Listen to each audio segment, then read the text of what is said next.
Olá, bebê. Vamos estudar um pouquinho de cinemática vetorial, que nada mais é do que uma composição de movimentos. Observa aqui a ideia desse avião. Olha, a frente dele está para cá, então a velocidade do avião está aqui. A velocidade do avião está aqui, Bezão. O que é que está acontecendo? Ele vai se deslocar nessa direção para vir para a pista. Então tem um vento puxando ele em sentido contrário. A resultante entre esses dois dá o movimento desse avião na direção que eu quero.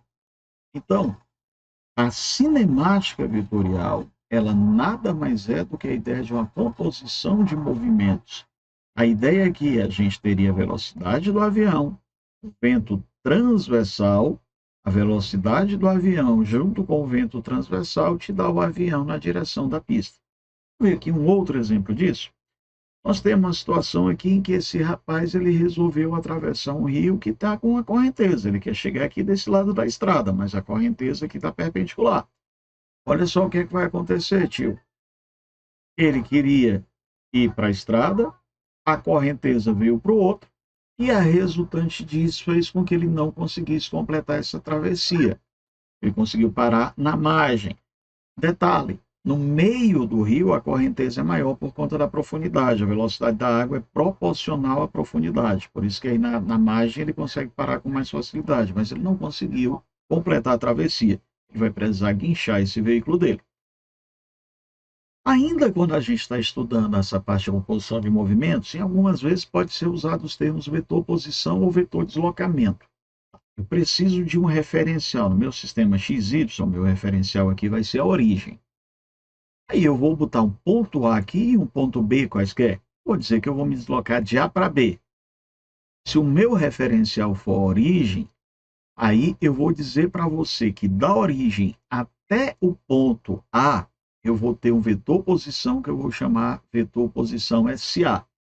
Minha trajetória vai ser a linha pontilhada e eu cheguei até o ponto B. Meu ponto A tem coordenadas XA e YA. No ponto B, eu vou fazer o mesmo. A partir da origem, eu vou estar com o meu vetor posição de B, que vai ter coordenadas XB e YB. O deslocamento vai ser a menor distância entre esses dois pontos. Então, meu vetor deslocamento vai ser vetor posição B menos vetor posição A. Esse detalhe dos vetores posições, se ele te der nesse sistema de coordenadas de x, y, o que é que você vai fazer para a gente? Para achar que é o meu vetor deslocamento, Bizão.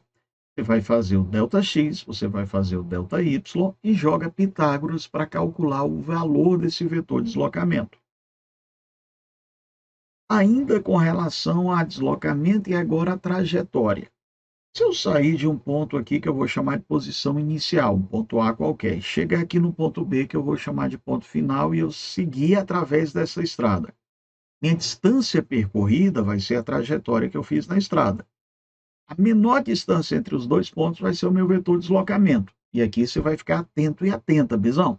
Se ele me pedir velocidade escalar média, é a distância percorrida pelo tempo em movimento. Se ele me pedir apenas velocidade média, subentende-se a velocidade vetorial média. E aí vai ser o vetor deslocamento pelo tempo total, incluindo possíveis tempos de parada. O vetor deslocamento, a gente já sabe disso, é sempre a menor posição, né? Menor distância entre dois pontos. Então, se a gente tiver um veículo que sai de uma posição 1 e venha para uma posição 2, o vetor deslocamento é essa reta aqui. A gente pode pensar numa analogia. Olha a ideia aqui de um poste sendo transportado por caminhões. A distância percorrida é a estrada, né? A distância percorrida aqui seria a trajetória circular da estrada. E o meu vetor de deslocamento é como se fosse o poste. O vetor de deslocamento vai ser sempre a menor reta que vai unir os dois pontos, Bizão. Aceleração média. Quando a gente não fala em escalar, eu estou me referindo a vetorial, tá bom? Aceleração escalar média, variação da velocidade pelo tempo.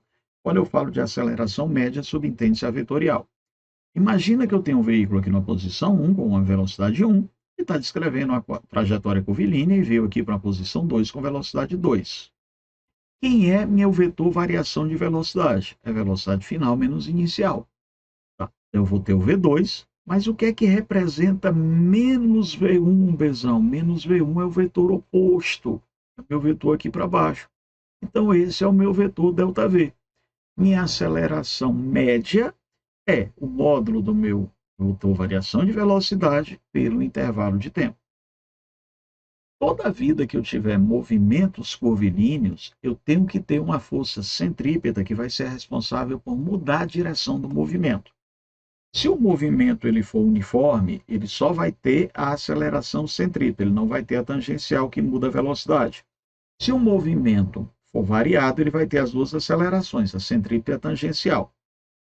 A centrípeta, ela é a resultante de alguma força que eu tenho. Por exemplo, nessa animação aí dos meninos, você está tendo peso e tração. A resultante entre o peso e a tração é que vai ser a nossa centrípeta. Vou te dar aqui um exemplo. Eu vou botar aqui uma bolinha para girar dentro dessa recipiente. A bolinha vai estar girando na periferia. Vamos dar uma pausa. Observe que a centrípeta vai ser a normal. A gente vai pegar esse recipiente aqui e vai abrir. Na hora que não existe mais normal, minha bolinha vai sair em linha reta. A normal funcionava como centrípeta, que era responsável por mudar a direção do movimento. Mais uma situação aqui, galera, que a gente tem ideia de centrípeta. Então, força é massa vezes aceleração. Força centrípeta vai ser a massa vezes aceleração centrípeta. Mas quem é a aceleração centrípeta, tio Augusto? É V ao quadrado sobre R. Como V é ômega R, eu posso te dizer que eu tenho a V trocado por ômega R, V2 ômega 2. E aí, ômega 2 vezes R2. Daí eu vou te dizer que minha força centrípeta também pode ser M ômega 2R. Ah, e de onde é que vem essa história da aceleração centrípeta? Como é que ela existe? Vamos pegar aqui uma situação. Eu vou botar aqui o meu veículo na posição 1 com V1, vou botar ele aqui na posição 2 com V2. Eu vou ter aqui a ideia dos raios, galerinha, e está aqui o meu vetor de deslocamento. Tá, eu vou chamar um ângulo alfa qualquer. E aí eu tenho cateto adjacente, cateto oposto e hipotenusa, eu vou pegar a relação do seno. Seno vai ser o cateto oposto pela hipotenusa. Então, meu seno vai ser quem? R sobre D, guarda isso. Bom, mas aí quem é o meu vetor aceleração média? Vai ser o ΔV, então V2 menos V1, lembra, V1 é o vetor oposto, isso aqui é o meu vetor ΔV, Bezão. Tá, eu vou ter raio, e aqui eu tenho o meu ângulo alfa, ó. Tá, se aqui é meu ângulo alfa, eu vou ter relação de alterno interno. Se aqui é alfa, Bezão, aqui também é alfa. Então, quem é seno alfa agora? É o cateto oposto, que é o V2, pela hipotenusa, que é o ΔV. Ah, mas seno alfa é igual a seno alfa, tio Augusto. Então, R sobre deslocamento é igual a V2 sobre ΔV. Vamos pegar aqui uma situação em que a gente tenha a velocidade com módulo constante. Então, V1 vai ser igual a V2 em módulo, que é igual a V. Eu vou pegar um intervalo de tempo muito curto para isso. Aí eu vou te dizer que R sobre quem é o deslocamento. Deslocamento é velocidade vezes tempo. Isso vai ser o V2, que eu vou chamar de V, sobre ΔV. Tá, vamos fazer o seguinte, eu vou trazer o V para cá, vou trazer, vai ficar V2, vou trazer o raio para cá e o ΔV aqui. Ó, ΔV sobre ΔT, que é isso, Augusto? É aceleração. V vezes V, V ao quadrado. A gente acabou de achar que a aceleração é V2 sobre R, mas como V é ômega R, aceleração ômega 2R. Só uma dedução, tá? Você não vai precisar ter essa dedução memorizada, mas só para você analisar de onde é que ela vem. E o que importa é a gente saber o seguinte: toda vida que eu tiver um movimento curvilíneo, eu tenho que ter uma aceleração apontando para o centro. Se essa aceleração deixar de existir, acabou a trajetória curvilínea. Então, em todo movimento curvilíneo, eu tenho que ter uma aceleração centrípeta, Bezão. Aí eu posso ter ou não uma aceleração tangencial. Essa tangencial ela é responsável por mudar o módulo da velocidade. Aí a velocidade não vai ter mais módulo constante se tiver tangencial. A centrípeta ela é a resultante de alguém que está na história e provoca a mudança da direção. A tangencial é a resultante de alguma força que eu tenho lá e provoca mudança na variação da velocidade. A resultante entre a tangencial e a centrípeta é minha aceleração resultante. E elas são perpendiculares entre si. Aceleração resultante ao quadrado é tangencial ao quadrado mais centrípeta ao quadrado. Indo um pouquinho adiante, vamos colocar aqui 3 situações que vão descrever movimentos curvilíneos. Se eles são curvilíneos, tem que ter centrípeta. Eu vou botar nessa primeira situação uma força tangencial atuando para o mesmo lado da velocidade. Aí eu vou te falar que eu tenho um movimento acelerado, bebê. Na segunda situação, eu vou botar uma força tangencial para o lado contrário à velocidade. Aí eu vou dizer que esse movimento vai ser curvilíneo e retardado. E aqui eu vou deixar só a força centrípeta e a velocidade. Então eu vou ter a ideia do meu movimento circular uniforme. Uma primeira situação aqui, eu tenho a tangencial e a centrípeta me dando como resultado a minha aceleração resultante apontando para cá. Então ele vai me dar essa situação para dizer que ele é acelerado. Na segunda situação, repara, eu estou tendo aqui aceleração para o lado contrário da velocidade, esse é o retardado. E na próxima situação, Bezão, eu vou estar colocando para você o meu movimento curvilíneo e uniforme.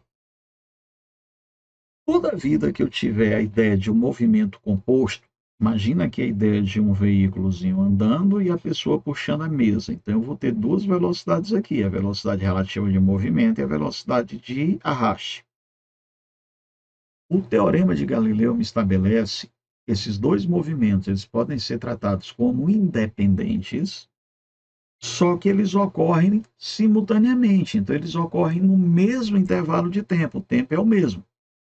Está aqui uma ideia para você perceber isso. Eu vou estar aqui com um trenzinho, ele vai lançar uma bolinha, olha agora em câmera lenta. O que é que eu quero mostrar para você? Eu estou tendo aí um lançamento oblíquo.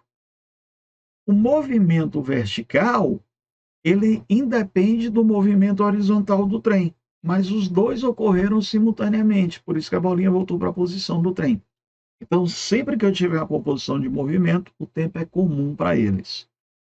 Augusto, quando eu tenho essa composição de movimentos, eu posso pensar em termos de movimento relativo? Sim, observe aí.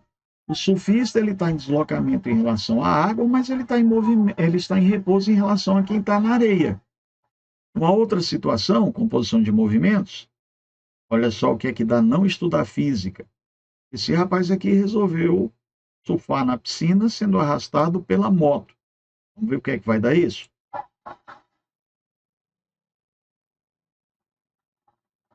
Eles esqueceram da terceira lei, ação e reação. Se a moto puxa, ele também puxa a moto. Resultado, os dois estão na água. Então, para isso, esse é um dos motivos pelo qual a gente deve ter noção de composição de movimentos. Quando a gente tem essa ideia de composição de movimentos, as questões clássicas que são abordadas, é a ideia de questão de barquinho, por exemplo. Eu vou ter um barco que vai atravessar o rio numa certa direção, a correnteza está na outra, a resultante vai me dar a diagonal disso. Então, vetorialmente, eu sempre vou te dizer que a velocidade resultante é a velocidade do barco mais da água. Matematicamente, aí, eu usaria a regra do paralelogramo. Agora, vamos ver uma situação típica em que ele fala para mim que o barco desce o rio, ele navega a favor da correnteza. Tem a velocidade das águas, da correnteza, eu tenho um barco.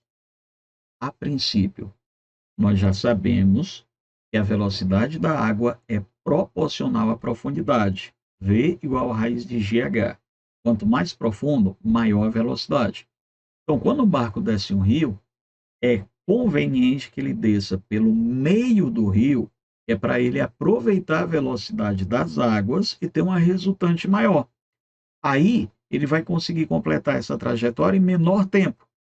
A velocidade vetorial resultante é VB menos VA, mas como eu tenho 2 vetores na mesma direção e no mesmo sentido, matematicamente também eu vou somar. Se o barco sobe o rio, tio Augusto, não convém que ele suba pelo meio do rio, que ele vai enfrentar uma correnteza grande. Aí o barco, quando ele está contra a correnteza, ele deve ir próximo às margens, porque a profundidade é menor, a velocidade vai ser menor. E aí eu vou ter velocidade do barco menos velocidade das águas. Vetorialmente, galera, continua VB mais VA. Matematicamente, velocidade do barco menos água. Tio, e se for perpendicular? Velocidade do barco, velocidade da água, a resultante aqui eu vou estar por Pitágoras. Então, sempre você vai pensar nessa ideia de componentes na hora de eu ter um movimento. O tempo para ele atravessar esse rio em linha reta é o mesmo tempo para ele atravessar em diagonal. Augusto, mas em diagonal ele vai andar mais. Vai, mas vai ter uma componente da correnteza ajudando ele, então ele também vai andar mais rápido. Por isso, Bezão, que o tempo é o mesmo. Nas três direções que eu tenho aqui, o intervalo de tempo é o mesmo para acontecer esses movimentos. Vamos ver agora uma situação em que a gente tem uma nadadora no rio e a nadadora ela quer alcançar ou a boia 2 ou a boia 1, ela quer alcançar uma das boias livres. Qual delas ela alcançaria primeiro? Se você respondeu B2, você errou. Se você respondeu B1, você também errou. Como assim, professor? Olha só. Nosso primeiro impulso, velocidade da nadadora mais velocidade da correnteza se somam. Então, aqui ela vai estar com a velocidade em tese mais rápida em relação às margens. Mas como a boia está livre, a boia também está com a velocidade da correnteza. Então, o que a nadadora ganha da correnteza, ela perde porque a boia também ganha. Então, sobra só a velocidade da nadadora como resultante. Tá, tudo bem. Então, agora vai ser a boia 1. Boia 1, a nadadora perde para a correnteza. Mas a boia ganha. Então, o que ela perdeu para a correnteza, a boia ganhou, que vai em direção a ela. Resultado: tanto faz ela ir para a boia 1 ou a boia 2. Ela ia chegar no mesmo tempo. Tio, e se a boia fosse fixa? Aí, se ela fosse fixa, a boia 2 era mais rápida, né? Porque a soma das velocidades ajudaria. Uma situação típica que pode acontecer em problemas é ele pedir para a gente qual é a velocidade mínima para eu conseguir fazer uma travessia. Bom, a menor velocidade com que eu posso imprimir a um barco para fazer a travessia, essa velocidade mínima ela tem sempre que ser perpendicular à linha do deslocamento. Então, imagina aqui que eu tenho um barco, sai de um ponto A, e ele vai atracar aqui no ponto B. A largura do meu rio é A raiz de 3, e o deslocamento lateral dele é A. E aí eu peço para você o seguinte, qual é a velocidade mínima para nessa situação o barco atravessar o rio? Vamos lá. O que é que eu vou ter aqui, Bezão? Isso aqui de AB vai ser a minha trajetória. Aí eu tenho o meu deslocamento aqui em relação às margens A e a largura do rio. Eu vou chamar um ângulo alfa qualquer aqui. Tá? E aí eu vou te dizer que o meu seno de alfa vai ser o cateto oposto pela hipotenusa. Então, seno de alfa, A raiz de 3 sobre AB. Vamos fazer meio pelos extremos? AB vezes seno alfa é A raiz de 3. Muito bem, tio Augusto, foi o que você fez aqui, ó. Cateto oposto a raiz de 3, hipotenusa B. Aí eu multipliquei meio pelos extremos. Eu vou agora tirar só o valor de AB. AB vai ser a raiz de 3 sobre 3 seno alfa. Deixei isso guardadinho aqui, Bezonino. Agora eu vou usar o teorema de Pitágoras nesse triangulinho para eu achar outro possível valor de AB.